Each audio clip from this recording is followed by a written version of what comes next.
Всем привет! Сегодня я снимаю новое видео Всем привет! Сегодня я снимаю новое видео, как выучить английский язык с настоящим англичанином из самого Лондона. Всем привет! Его зовут Джонатан. Как хорошо ты знаешь русский язык? И почему ты можешь посоветовать русским выучить английский? Я несколько лет изучаю русский язык. И я преподавал год в Москве английский язык с самого низкого уровня до самого высокого. И поэтому я работал с разными людьми, с детьми и взрослыми. Да. Трудно это произносить. Да. Что еще? Я в университете учился. Я изучал иностранные языки тоже, не только русский язык, а французский тоже и немного польского. Вот. Но по-польски я не могу говорить. Хорошо, стоит заметить, что Джонатан преподавал на английском языке, и он никогда не использовал русский язык, когда объяснял что-то на английском. Ни разу. Вот.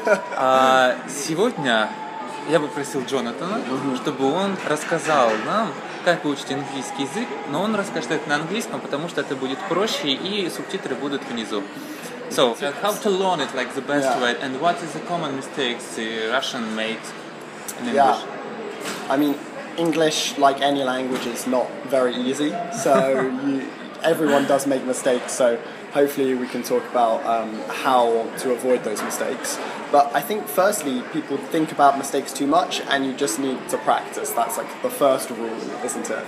So Alex and I met actually via a language learning website, and so therefore these websites are very useful just to find a language partner to start with. And you need to actually be using the language with somebody who uses it every day and how it naturally sounds and how it should work. Yes. Not like in textbooks only. So textbooks are useful, but not everything. I think we can share with others what is the website. It is buzu.com. The link will be in the description.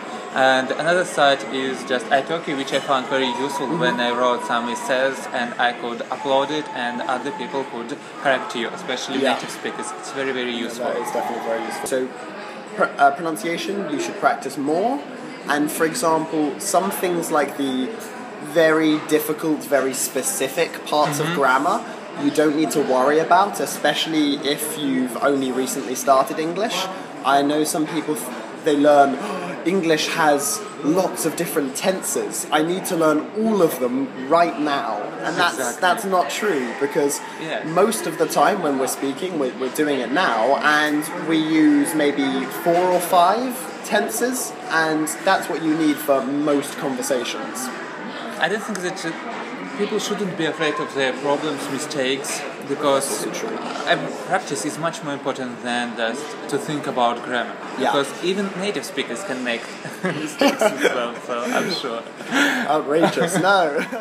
I think that practice is more important than any mistakes. Yeah. And I think people will understand that what you wanted to say, and it's much better.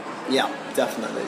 And so another good thing that people should try to practice when they are speaking with somebody who's a native speaker is these sort of natural phrases that we say. Sometimes they're phrasal verbs or something.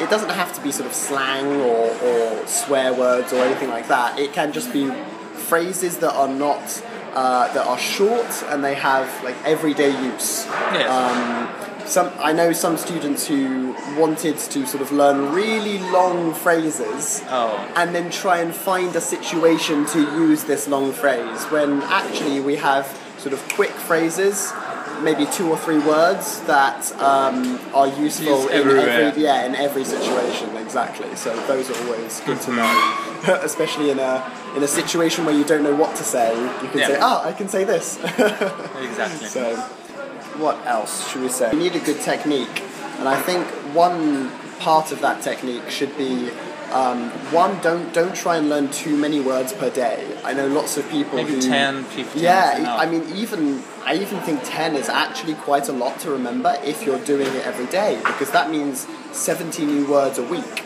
Yes. So next week, will you know all 70? It's quite a lot. So if you need to start with only 5 a day, that's also fine. And soon, within a year, even at 5 a day, you will have loads of new words. Yes, but here it's important fact is that you need to repeat other words as well, because what you just learned a week ago, you just need to spend some money, I wanted to say, some time for this word as well. Yeah, exactly, revising it, exactly. And also making sure that the words you choose to learn are also good words to learn. There's no point opening a dictionary and saying, I want to learn that word. It's like maybe it's best to write down the words that you hear native speakers saying, especially if you hear it a lot. So if you hear a native speaker only say it once a day, it's like, not too important. Yeah. If you hear them saying it like 5-10 times a day, it must be an important verb or an important noun. About translating word for word is the most problematic one is prepositions. Those short words, like when you say in, at, on. If you try and do it directly from Russian, it rarely works. Yes. It rarely sounds good in Russian and in English if you go back this way. So always be careful. Learn, with the months of the year, with the times of the day, what preposition should you use, and then just always use the same one. Yeah. Don't try and translate. Thank you very much for watching. Спасибо большое. I hope you like these tips, and I think it's very, very useful. And it's interesting that you had an opportunity, to listen to the real English accent. Thank you. And if you have any tips or advice as well, put it in the comments, and then we'd be interested to see what methods you use to learn languages effectively. Yeah. Thank you for watching. See you soon. Bye bye. Cool. That's all for today. Thank you. Easy, right? Easy. Yeah.